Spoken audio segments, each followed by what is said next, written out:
ગાંધીનગરમાં રોગચાળા બાદ સુરત મહાનગરપાલિકા એક્શનમાં આવ્યું। સુરતના પાણીપુરી વિક્રેતાઓને ત્યાં દરોડા પડાયા। અખાદ્ય તેલ, અખાદ્ય બટાટા અને પકોડી જપ્ત કરાઈ। પાંડેસરા વિસ્તારમાં આરોગ્ય વિભાગે દરોડા પાડ્યા છે અને કાળા તેલમાં બનાવવામાં આવતી પાણીપુરી પણ જોવા મળી।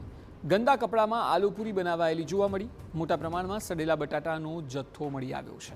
આરોગ્ય વિભાગના અધિકારીઓની કામગીરીને લઈને પણ સવાલ ઊભા થયા છે। સુરત મનપા દ્વારા અત્યાર સુધી કાર્યવાહી કેમ ન કરાઈ તે મોટો સવાલ છે।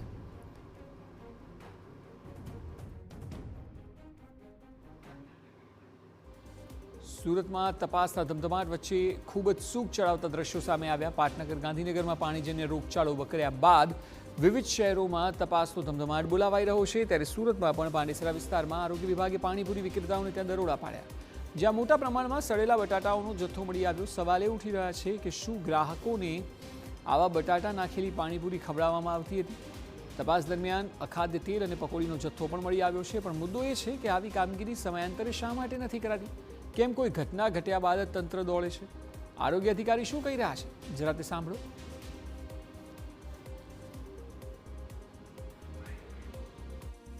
एक्चुअली અમે મહિને કાર્યવાહી કરતા જ હોઈએ છીએ। દર અરાઉન્ડ અમારે રેન્ડમલી કામગીરી ચાલતી જ હોય છે ને દર વખતે અમારે પખવાડી કે અમારે આમ સ્ક્વોડ પણ નીકળે છે રોજે રોજ સાંજે, ને સ્ક્વોડ અંતર્ગત અમે આવરી જ લઈએ છીએ આ બધી કામગીરી। દાવો તો સમયાંતરે ચકાસણીનો છે, પરંતુ જો નિયમ પ્રમાણે ચકાસણી થતી હોય તો ભલા આવી સ્થિતિ થોડી સર્જાય। તપાસ દરમિયાન કાળા તેલમાં પૂરી બનાવવામાં આવતી હોવાનું સામે આવ્યું છે।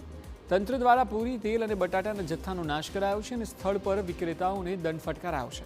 તો બીજી તરફ પાણીપુરી વિક્રેતાઓની વાત કરીએ તો ઉલ્ટા ચોર કોતવાલ કોદાટી જેવી સ્થિતિ છે। पड़ा है पूरा रोड पे, सफाई करने तो आते नहीं हो और ये फालतू का सामान लेके जाते हो।